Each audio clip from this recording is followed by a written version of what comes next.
రాజమండ్రిలో royal trade fair exhibition లో ఏర్పాటు చేసినటువంటి అయోధ్య రామ మందిరం నమూనా అద్భుతంగా ఉందని కితాబిచ్చారు మంత్రి కందుల దుర్గేష్. బీజేపీ ఎమ్మెల్సీ సోము వీర్రాజు రాజమండ్రి కళలకు నెలవని ఇలాంటి వినూత్న ఆలోచనలను ఆదరిస్తామని వారు పేర్కొన్నారు. ఈ సందర్భంగా గోదావరిపై ఉన్న హేవ్లాక్ బ్రిడ్జ్ పర్యాటకంగా తీర్చిదిద్దుతామని తెలిపారు.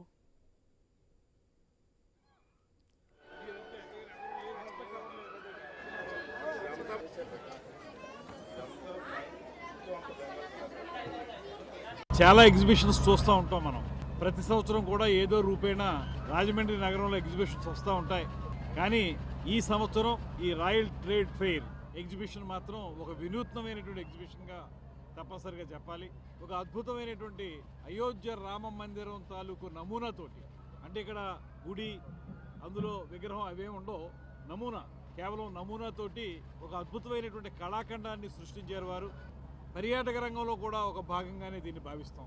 కారణం ప్రత్యేకించి సందర్శించడానికి ఈ ఊర్లో వారు మాత్రమే కాకుండా పరిసర ప్రాంతాల నుంచి కూడా వచ్చేదానికి చాలా అవకాశం ఉంది కనుక ఆ రకంగా ఫుట్ఫాల్ కూడా చాలా పెరిగేదానికి అవకాశం ఉంది.